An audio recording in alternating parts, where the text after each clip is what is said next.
नमस्कार everyone, my name is Abhishek Kasar and I am a chartered accountant by profession. मैं इस YouTube channel के ऊपर आप लोगों को फाइनेंशियल मार्केट्स वाला सब्जेक्ट पढ़ाने वाला हूँ। 10th 11th एंड 12th तीनों को पढ़ाऊंगा। एंड वेरी सून इसी चैनल पे हम क्या करेंगे, अकाउंटेंसी का सब्जेक्ट भी पढ़ने वाले हैं। ठीक है, तो आज अपनी फर्स्ट लेक्चर होने वाला है फाइनेंशियल मार्केट्स का। ना, अभी ये सब्जेक्ट मैं स्टार्ट करूँ, फर्स्ट चैप्टर अपना स्टार्ट करूँ, उससे पहले एक दो इंपॉर्टेंट बातें जो मैं बताना चाहूंगा। पहला, तो आपको यदि क्या करना है, इस सब्जेक्ट के स्ट्रक्चर को समझना है। ठीक है, ये सब्जेक्ट कितने मार्क्स का रहता है, इसमें क्या वेटेज तुम्हारा प्रैक्टिकल ट्रेनिंग का रहता है, एमसीक्यू कितना रहता है, डिस्क्रिप्टिव का कितना वेटेज रहता है, हर एक चैप्टर अपना इसके अंदर क्या रहेगा, अपने पढ़ाने का अप्रोच क्या रहने वाला है। ठीक है, पास्ट ईयर के जो क्वेश्चन है वो हम इसके अंदर कैसे सॉल्व करेंगे करके, ये सारा का सारा तुमको इन्फॉर्मेशन चाहिए। तो इसके लिए एक सेपरेट वीडियो 10-15 मिनट्स का मैंने ऑलरेडी बना के यूट्यूब वीडियो पे डाल रखा है। ठीक है ना, this is one thing. Second thing, यहाँ पे जो तुम देखोगे कि 10th के अंदर जो अपने सब्जेक्ट का नेम रहता है that is IFM introduction to financial market. And 11th and 12th में जो अपने सब्जेक्ट का नेम रहेगा that is financial market management. Right, अभी इसके अंदर मेरे को क्या बताना है इंपॉर्टेंट, कि 10th और 11th के केस में मेजोरिटी ऑफ सिलेबस जो है एकदम सेम है। व्हेन आई से एकदम सेम, मतलब वर्ड टू वर्ड सेम है करके। 10th 11th के अंदर कुछ चैप्टर्स अलग है, कुछ टॉपिक्स अलग है करके, बट वो बाद में आते हैं। जो second half of the book उसके अंदर अपने कुछ चीजें अलग रहती है करके। तो हम कैसे वीडियोस बनाने वाले, 10th और 11th के लिए सेम वीडियोस रहेंगे जब तक अपने टॉपिक्स एंड चैप्टर्स कॉमन रहने वाले तब तक। फिर जब चीजें अलग अलग होएगा तो ऑफ कोर्स वीडियोस भी अलग अलग रहने वाले हैं। बट स्टार्टिंग से मैं क्या करूंगा, दो अलग अलग प्लेलिस्ट बना दूंगा, 10th के लिए अलग, 11th के लिए अलग। एंड वीडियोस दोनों के अंदर मैं अपलोड करता रहूंगा। ठीक है, तो ये सेकंड बात रहा है। मैं आपको एक बार दिखा भी देता हूँ किस तरीके से एकदम सेम है। ये 11th के बुक का पीडीएफ है, इसमें आप फर्स्ट चैप्टर ये देखो, मार्केट्स एंड फाइनेंशियल इंस्ट्रूमेंट। इसमें तुम पहला टॉपिक देखो, what is investment, then why should you invest, and देखो ये तीन बुलेट पॉइंट्स एंड फिर आगे ये कंटेंट। सेम चीज अब तुम देखो 10th के अंदर, व्हाट इज इन्वेस्टमेंट, फिर व्हाई वन शुड इन्वेस्ट, फिर ये तीन बुलेट पॉइंट्स है, फिर ये आगे का कंटेंट। इस तरीके से पूरा का पूरा सेम है, वर्ड टू वर्ड सेम है करके। बहुत सारी चीजें, बहुत सारे चैप्टर्स में सेम। ठीक है, तो इसको डबल डबल हम मेहनत इसके अंदर नहीं करने वाले। एक ही वीडियो बनाएंगे जो दोनों के काम आ जाए। जब बाद में अलग होंगे रास्ते तो हम भी क्या करेंगे, अलग अलग वीडियोस बनाएंगे। ठीक है, ठीक है। हैविंग सेड दैट, आज की क्लास का अपना टारगेट क्या रहने वाला है, ये फाइनेंशियल मार्केट्स क्या होता है इसको एक समझना। एंड अपने टाइम मिला तो अपने फर्स्ट चैप्टर को भी हम आज स्टार्ट कर देंगे। ठीक है, तो ये फाइनेंशियल मार्केट्स क्या होता है ये समझते हैं। ठीक है, बट उससे पहले एक और चीज बताना, जो मैं बताना चाहता हूँ, दैट इज इस सब्जेक्ट को पढ़ाने का हमारा अप्रोच क्या होने वाला है। राइट, तुम बुक को देखोगे तो क्या रहेगा, एक तो बहुत उसमें पुराना डेटा दे रखा होता है करके। ठीक है, एंड बुक के अंदर इतना अच्छा इंफॉर्मेशन, इतना अच्छा कंटेंट नहीं दे रखा है जिसको पढ़ के आप अच्छे इन्वेस्टर बन सको, अच्छी तरीके से मनी मैनेज कर सकते हो। ये सिर्फ बुक पढ़ के पॉसिबल नहीं रहेगा। तो हमारा यहाँ पे पर्पस क्या आने वाला है, कि एकदम टॉप तरीके से अपने सब्जेक्ट को पढ़ना है। बिल्कुल प्रैक्टिकल अप्रोच से पढ़ेंगे, जैसा इन्वेस्टिंग रियल लाइफ में होता है वैसा यहाँ पे भी हम पढ़ने वाले हैं। बहुत सारे practical examples, cases and stories मैं आपको सुनाऊंगा इस सब्जेक्ट के अंदर। ठीक है, इस सब्जेक्ट का अपना पर्पस क्या रहेगा, दो पर्पस रहने वाला। पहला पर्पस तो क्या है, बाय द एंड ऑफ अपने जब लेक्चर्स खत्म होंगे, ये जब अपना सब्जेक्ट खत्म होएगा, तब तक आप सभी लोगों को क्या आना चाहिए, इन्वेस्टिंग आना चाहिए। मैं आपको प्रैक्टिकली करके बताऊंगा किस तरीके से आप क्या करते हो, चीजों को परचेज, शेयर्स को परचेज करते हो, सेल करते हो, इन्वेस्टिंग कैसे करना होता है, रिसर्च कैसे करना होता है, ये सब हम प्रैक्टिकली करेंगे।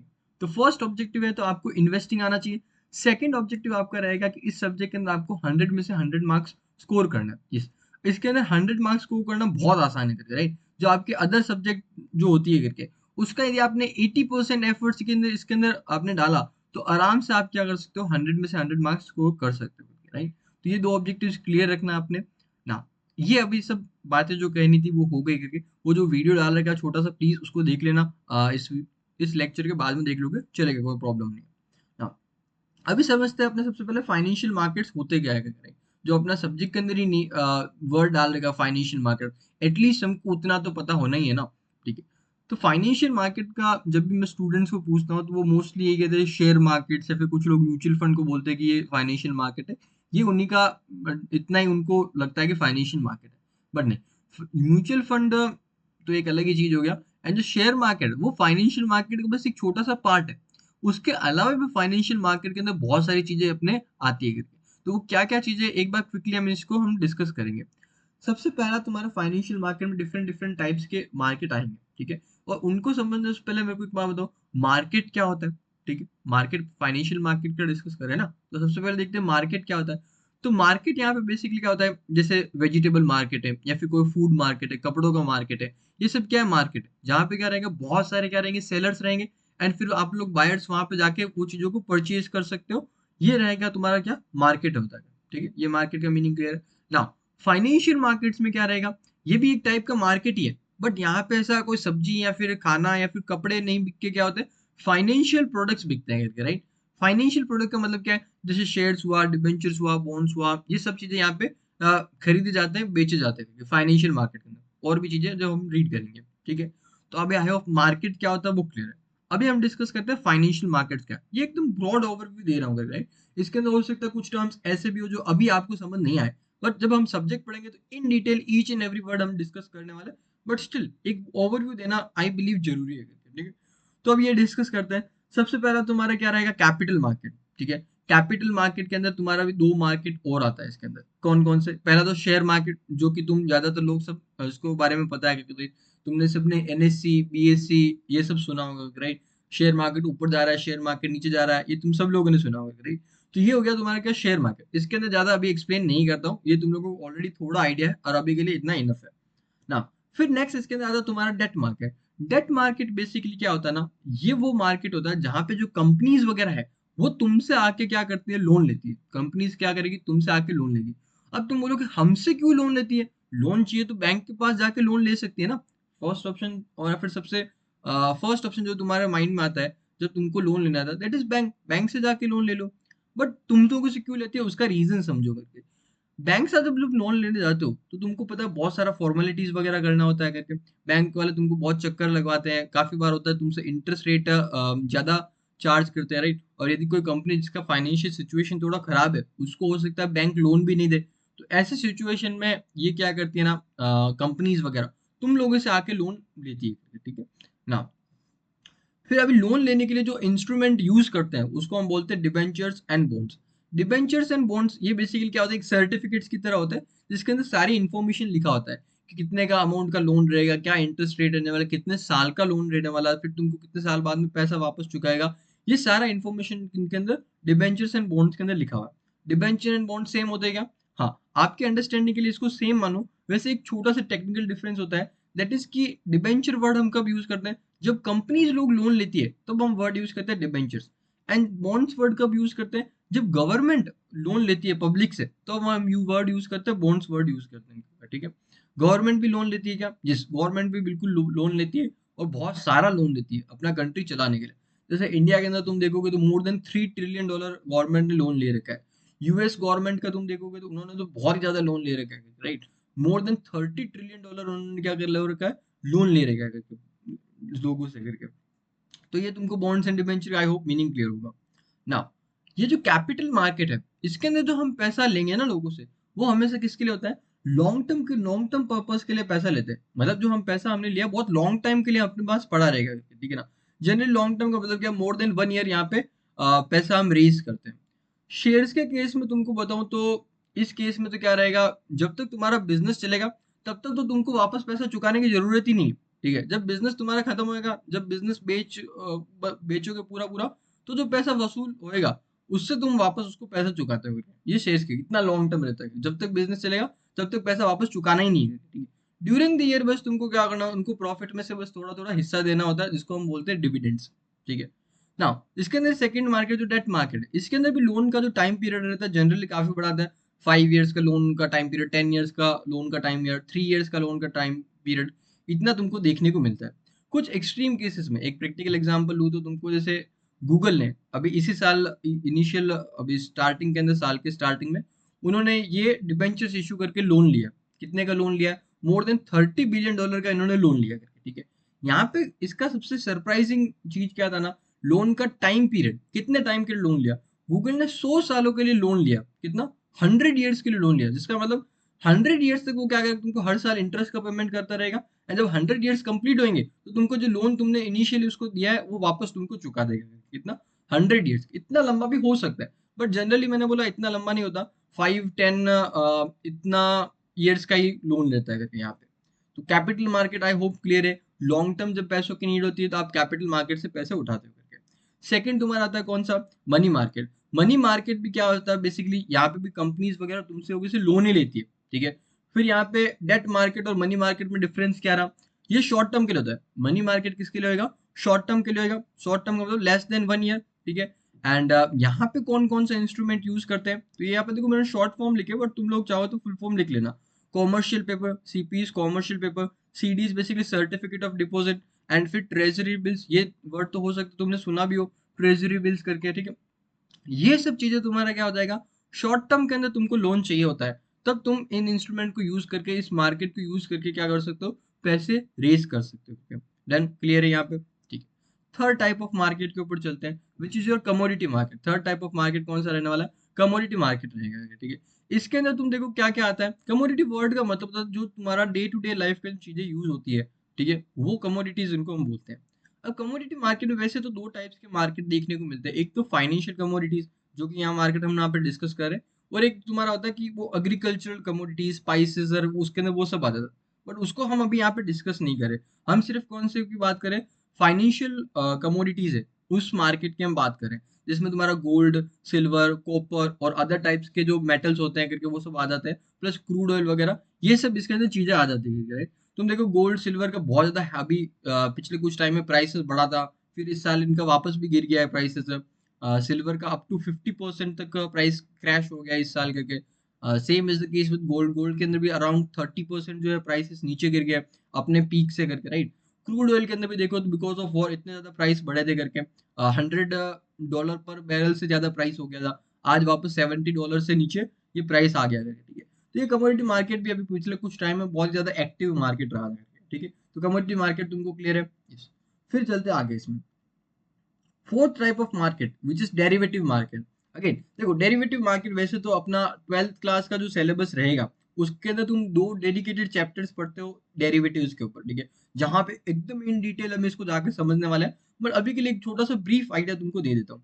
डेरिवेटिव कॉन्ट्रैक्ट क्या होते हैं बेसिकली, इसको तुमको समझना एकदम सिंपल लैंग्वेज में, तुम इसको ऐसे समझो ये बैटिंग के कॉन्ट्रैक्ट, बैटिंग मतलब शर्त लगाना, सट्टा लगाना, सट्टेबाजी, ये होता है डेरिवेटिव मार्केट के अंदर, ठीक है ना। ना कैसे होता है ये जरा समझना।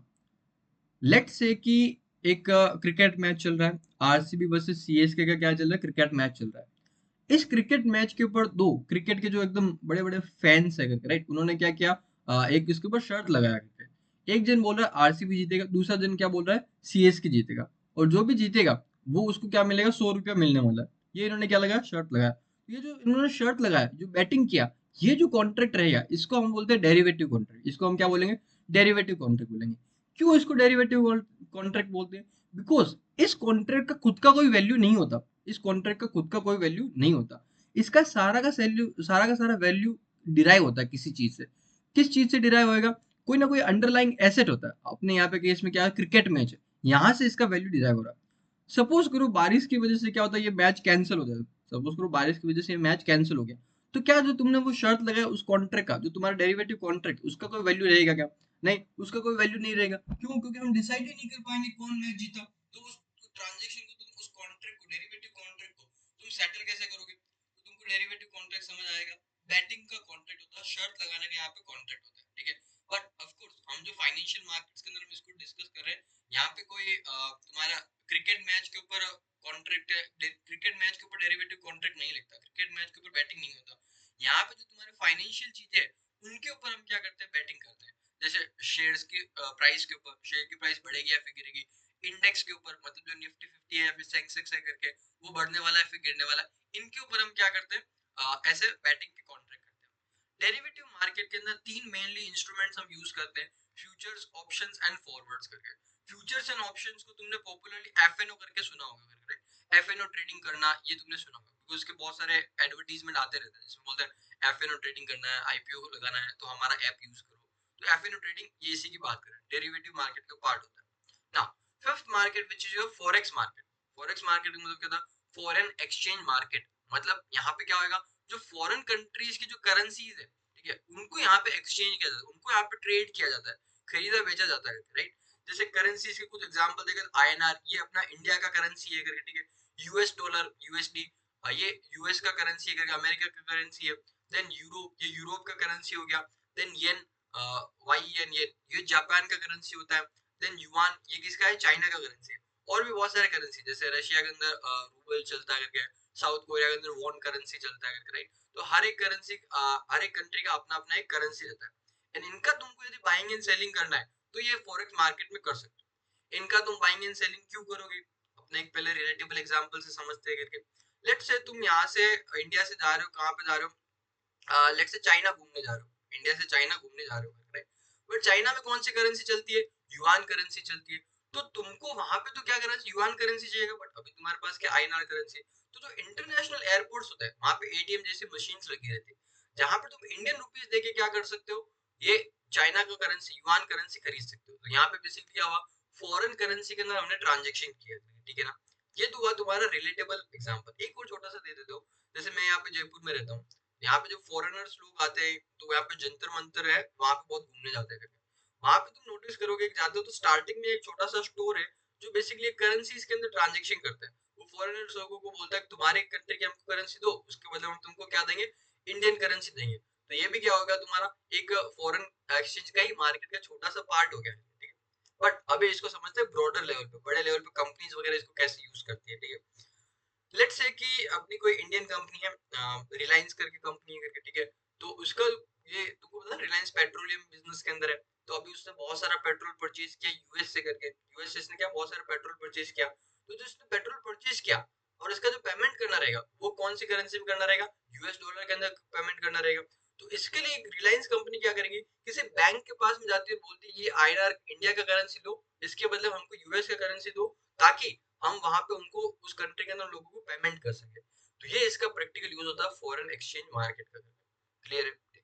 फिर लास्ट टाइप ऑफ मार्केट करके, जो कि क्रिप्टो करेंसी मार्केट आजकल बहुत पॉपुलर हो रहा है करके, ठीक है। क्रिप्टो करेंसी के अंदर यहाँ पे क्या डिजिटल जो करेंसीज होती है, इनका बाइंग एंड सेलिंग यहाँ पे होता है मेनली। वैसे तो क्रिप्टो करेंसीज बहुत सारी है, ठीक है, बट मेनली जो क्रिप्टो करेंसीज है उसके अंदर तुम्हारा बिटकॉइन आ जाएगा, इथीरियम आ जाएगा, स्टेबल कॉइन आ जाएगा।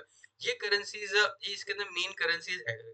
ये तीन करेंसीज मिलके लगभग लगभग 60% इस मार्केट को कंट्रीब्यूट करते हैं, मतलब 60% बाइंग एंड सेलिंग इस इन तीन करेंसीज के अंदर होता है, जिनके अंदर भी मेन तो बिटकॉइन है, राइट। बाकी फिर भी छोटी करेंसीज है। इसके अलावा बहुत सारी करेंसी, जैसे डॉज कॉइन है, मेटा कॉइन है, ऐसी करेंसीज भी देखने को मिलती है, ठीक है। तो अभी तुमको समझ आया कि फाइनेंशियल मार्केट्स क्या होता है करके, ठीक है, क्योंकि तुम्हारा सब्जेक्ट का नेम तो एटलीस्ट तुम लोगों को क्लियर होना चाहिए। Financial market is not just about share market. कितना बड़ा फाइनेंशियल मार्केट तुमको समझ में आया अभी करके। अब तुम देखोगे तुम्हारा जो शेयर मार्केट, इसका एक छोटा सा हिस्सा है, ठीक है। ना तो ये सबसे बड़ा मार्केट है, ना ही ये सबसे इंपॉर्टेंट मार्केट है। इतने सारे अदर टाइप्स ऑफ मार्केट तुमको यहाँ पे अवेलेबल होते हैं, राइट।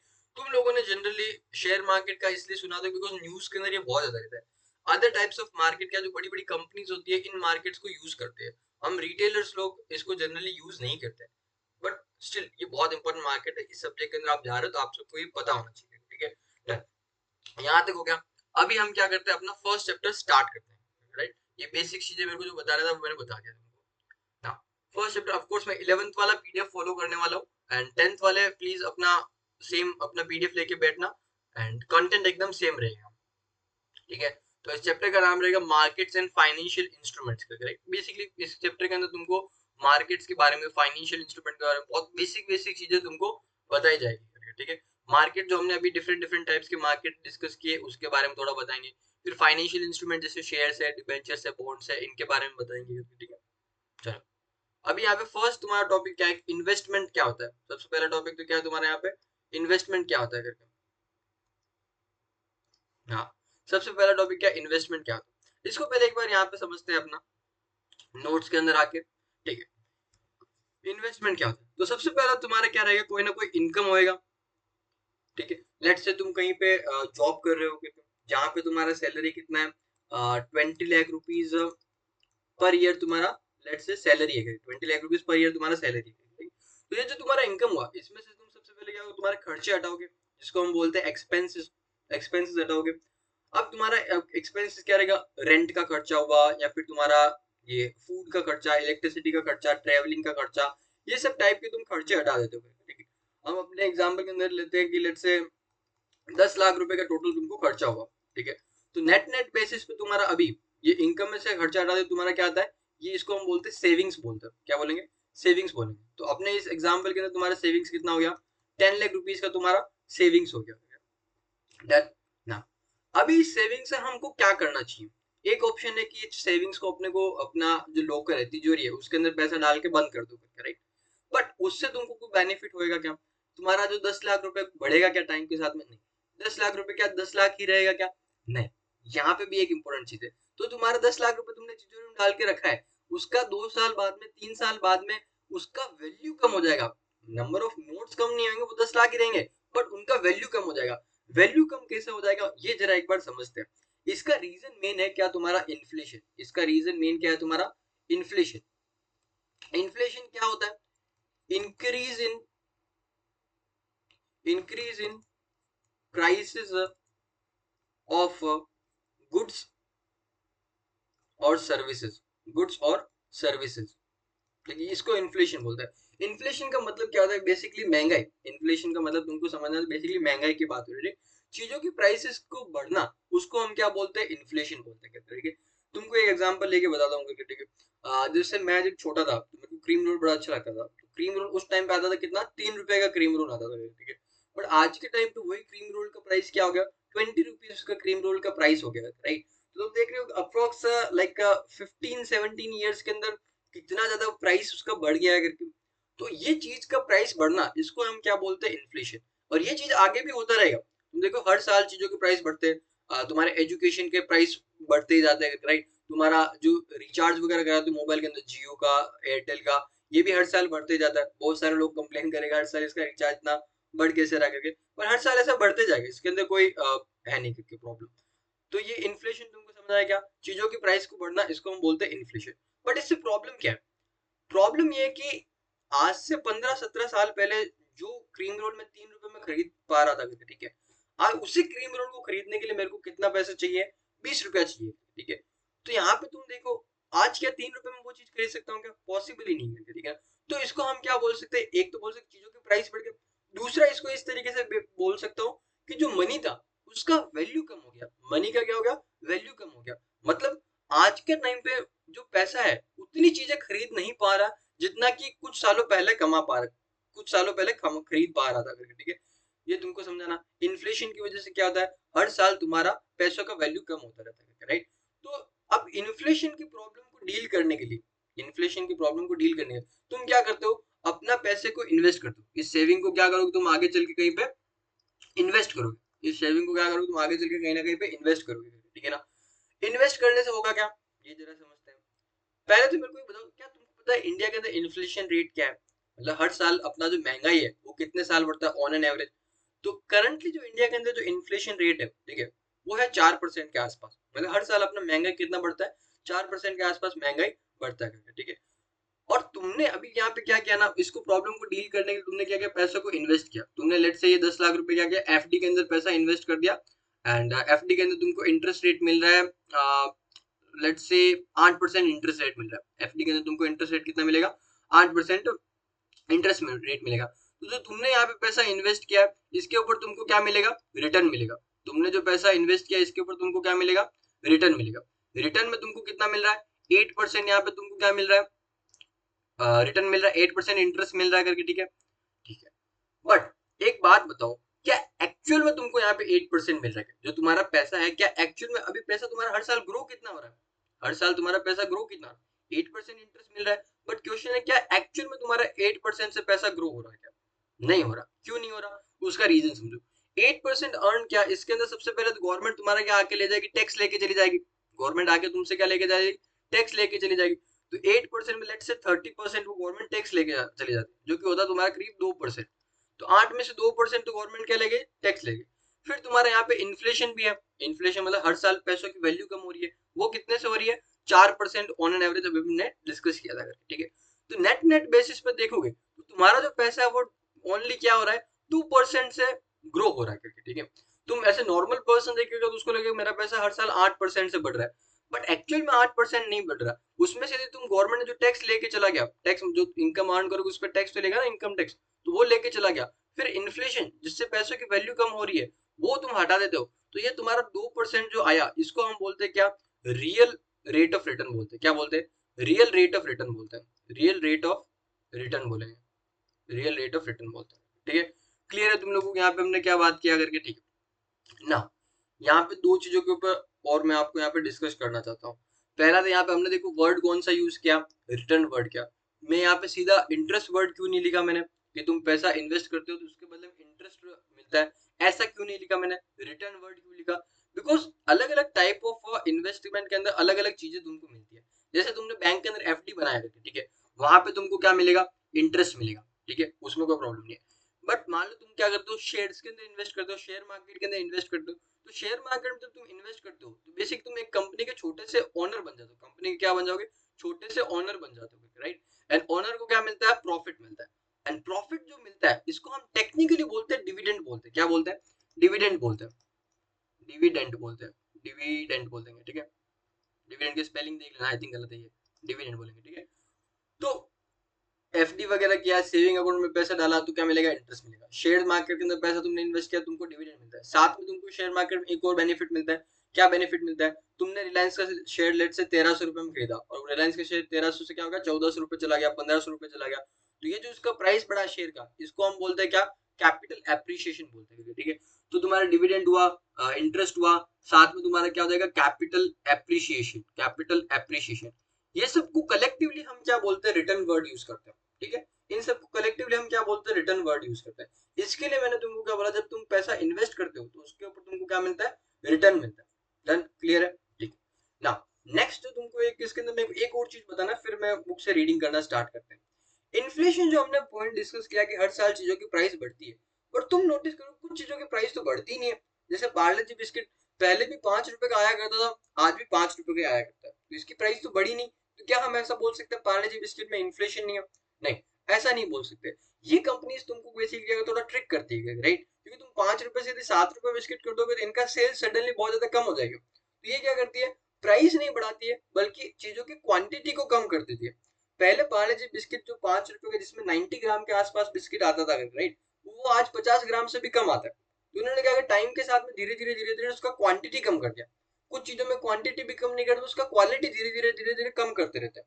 तो ये जो प्रॉब्लम है, या फिर ये जो प्रॉब्लम, हाँ, ये जो प्रॉब्लम रहेगा, टाइम के साथ में प्राइस नहीं बढ़ाते बट क्वांटिटी कम कर देते हैं, इसको हम क्या बोलते हैं, श्रिंकफ्लेशन बोलते हैं। इसको हम क्या बोलते हैं, श्रिंकफ्लेशन बोलते हैं, ठीक है।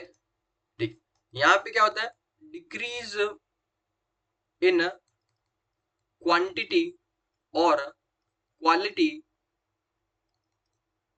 ऑफ गुड्स और सर्विसेज। गुड्स और सर्विसेज का क्या करते हैं, क्वांटिटी या फिर क्वालिटी को कम कर देते हैं, ठीक है। ये इन्फ्लेशन और श्रिंकफ्लेशन का मतलब क्लियर है। श्रिंकफ्लेशन वैसे तुम्हारे सिलेबस में नहीं है, बट बिकॉज बहुत सारे लोगों को डाउट आता है सर इसमें तो प्राइस बढ़ा ही नहीं तो इसमें तो इन्फ्लेशन है ही नहीं, बट ऐसा नहीं होता। हर किसी के अंदर या तो इन्फ्लेशन रहेगा या फिर श्रिंकफ्लेशन तुमको देखने को मिलता है, ठीक है। डन, ये कुछ बेसिक्स हमने यहाँ पे क्लियर कर लिए। अब एक बार बुक से रीडिंग करते हैं, ठीक।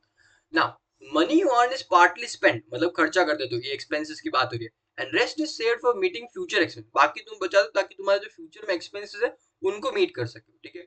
ना, instead of keeping the savings idle, idle मतलब ऐसा है उसको पड़ा रखना, आइडल मतलब ऐसा फालतू पड़ा रखना, इसको सेविंग्स को ऐसे आइडल रखने की बजाय तुम क्या करो, you may like to use these savings in order to get some return, ठीक है, on it on future, this is called investment, इसको हम क्या करते हैं, इन्वेस्टमेंट बोलते हैं।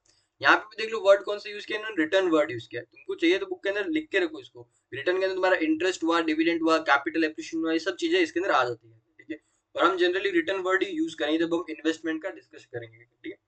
फिर नेक्स्ट क्वेश्चन आता है, व्हाई शुड यू इन्वेस्ट, तुमको क्यों इन्वेस्ट करना चाहिए? तो उसके कुछ रीजंस पता है। एक तो रीजन हमने देखा इन्फ्लेशन का प्रॉब्लम, जो कि इस पैराग्राफ में इन डिटेल हम चर्चा करेंगे, बट उसके अलावा भी तीन छोटे छोटे रीजंस है। क्या है, पहला तो earn return on your idle resources, जो तुम्हारे आइडल रिसोर्सेज है उनके ऊपर रिटर्न अर्न करना। आइडल रिसोर्सेज कैसे, एक तो तुम्हारा जो कैश पड़ा है फालतू जिसका कोई यूज नहीं है, उसके ऊपर तुम इन्वेस्ट करो, कुछ ना कुछ रिटर्न मिलेगा।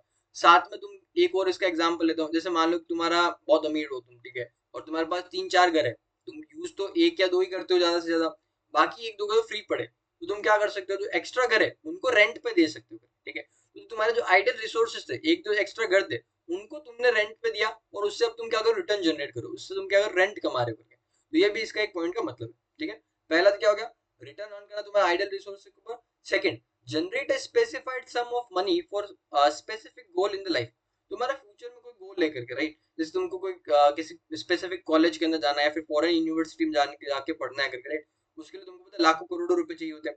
तो अभी वो फ्यूचर गोल मीट कर सको, इसके लिए तुम क्या कर सकते हो, इन्वेस्ट करते हो ताकि तुम्हारा पैसा धीरे धीरे ग्रो हो, एंड जब फ्यूचर में तुमको वो खर्चा करना पड़े तो इतना पैसा इकट्ठा हो जाए कि तुम वो खर्चा कर सको। ठीक है। फिर third point, make provision for uncertainties in the future.